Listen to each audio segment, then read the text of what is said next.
కలలు కనండి వాటిని నెరవేర్చుకోండి.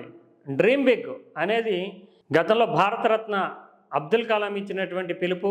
ఆయన చివరి క్షణం వరకు ఒక కళాశాలలో పాఠాలు చెప్తూనే నేల కొరిగిపోయినటువంటి ఆయన చివరి క్షణం వరకు భారత యువతరం, భారత విద్యార్థులు ఎప్పుడూ ఒక పెద్ద కలని, స్వప్నాన్ని ఆకాంక్షించాలి. వాటి కోసం నిరంతరం ప్రయత్నించాలి. ఖాళీ లేకుండా అంటే నిరంతరం ఏ సమయమైనా సరే దానికోసమే వారు శ్వాసించాలి, జీవించాలి. అప్పుడే వాటిని నెరవేర్చుకునేటటువంటి ప్రయత్నం ఉంటుంది, సక్సెస్ అవుతారు అంటూ చెప్తూ వచ్చారు. తాజాగా ఆంధ్రప్రదేశ్ డిప్యూటీ సీఎం పవన్ కళ్యాణ్ సైతం తాను చిన్నప్పుడు ఒక కల కన్నాను. ఆ కల 40 ఏళ్ల తర్వాత నెరవేరింది. అందువల్ల తాను సైతం యువతరానికి, విద్యార్థులకి చెప్తున్నది ఏంటంటే, ఖచ్చితంగా మీకంటూ ఒక స్వప్నం ఉండాలి.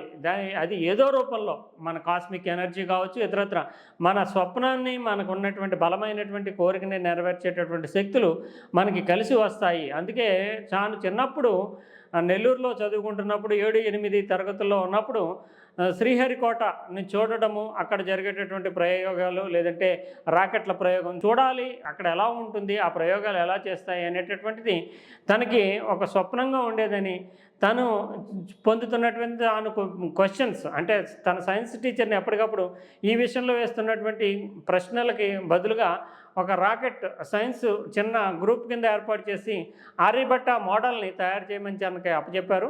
దానికి తాను చాలా తన 4-5 విద్యార్థుల బృందంతో కూడి తాను దాన్ని తయారు చేయడానికి చాలా అష్టకష్టాలు పడాల్సి వచ్చింది. ఏదో మోడల్ తయారు చేసి ఇచ్చాము. అప్పటి నుంచి తనకు సైన్స్ పట్ల ఎంతో ఆసక్తి. అయితే తాను ఈ మోడల్ ఆర్యభట్ట మోడల్ని నమూనాని తయారు చేయడానికి ఎన్ని కష్టాలు ఉంటాయో తెలిసిన తర్వాతే మోడల్ తయారు చేయడానికే తాము ఎంత కష్టపడాల్సి వచ్చిందంటే, ఆకాశంలోకి పంపించేటటువంటి రాకెట్ల తయారీకి సైంటిస్టులు ఎంత కష్టపడతారనేది తనకు అర్థమైంది. అయినా తాను ఈ శ్రీహరికోట రాకెట్స్ లాంచింగ్ స్టేషన్ చూడడానికి మాత్రం కుదరలేదు.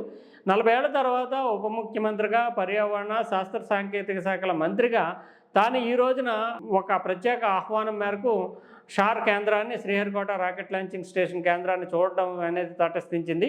అప్పుడు తాను కన్న కళ ఎంత బలమైందో ఇప్పుడు తాను పొందడం ఉన్నటువంటి అనుభూతికి ఒక నిదర్శనంగా నిలిచింది. ఇప్పుడు తాను నెరవేర్చుకోగలిగాను. అందువల్ల విద్యార్థులు సైతం ఏదైనా ఉంటే కనుక స్వప్నం అది నెరవేరాలనే దిశలోటి స్వప్నాన్ని కలగంటే కనుక ఖచ్చితంగా మనకు ఉండేటటువంటి వివిధ రకాలైనటువంటి శక్తులు ఆ కళ నెరవేర్చేందుకు ఉపయోగపడతాయంటూ చెప్తూ, సైంటిస్టులు మనకి స్ఫూర్తిని నింపుతారు. ఆ సైంటిస్టుల యొక్క స్ఫూర్తే దేశానికి ఒక మార్గదర్శకంగా ఉంటుంది. దేవుడంటే ప్రత్యేకంగా ఎక్కడి నుంచి ఉండరు. మన ఒక కొత్త ఆవిష్కరణకి రూపకల్పన చేసి మానవ జీవనాన్ని ప్రగతిదాయకంగా, విలాసవంతంగా, సుఖవంతంగా చేసేటటువంటి వాళ్ళే మనకి మార్గదర్శకులుగా నిలుస్తారు. అబ్దుల్ కలాం ఇందుకు ఒక ప్రత్యేకమైనటువంటి నిదర్శనము.